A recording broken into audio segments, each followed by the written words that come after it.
There's no way to make amends for it. Another larger one is the Apostle Paul. How does he convert from Judaism to a believer in Jesus?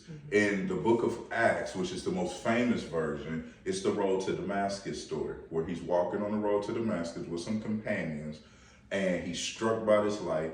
Jesus comes down, speaks to him. Jesus doesn't physically come down, but a voice appears, says, "Saul, Saul, why do you persecute me?" One of his companions carry him to Jerusalem, and that's where he meets the apostles, and they convert, they talk, and all this other stuff.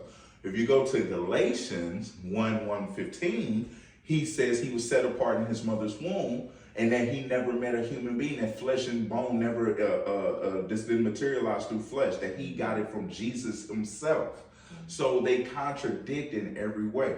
So, and that's just part of the thousands of contradictions we'll get into, but that's how the Bible, in small ways, discredit itself. When we look at something, one story in one gospel, cross-reference it with the same story that another gospel tells, they contradict each other.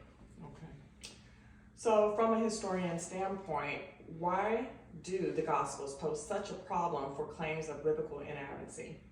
Well, like I said, one of the main reasons is when we look at the historical things we can prove. Part of the problem, especially with the Gospels, is the Roman Empire was amazing at documentation. They could do really three things very, very well. Kill, they could murder, they had all kinds of ways to murder you. Build roads, innovation, and documentation. They documented everything. So when I bring up again, when I go to the Gospel of Luke, the problem is when I try to show people that it just doesn't match up. Historically, you just can't prove it. And because he gives us specific dates. The evangelists of the Gospel of Luke, and I always say that because these books are anonymously written. Luke did not write it. Luke, we do not know the author's name. But he gives us specific dates. He'll be like, in the 15th year of Caesar Tiberius, in this year of Governor Quirinius. Well, we know exactly when that is. And when we match it up, there was no census in that year.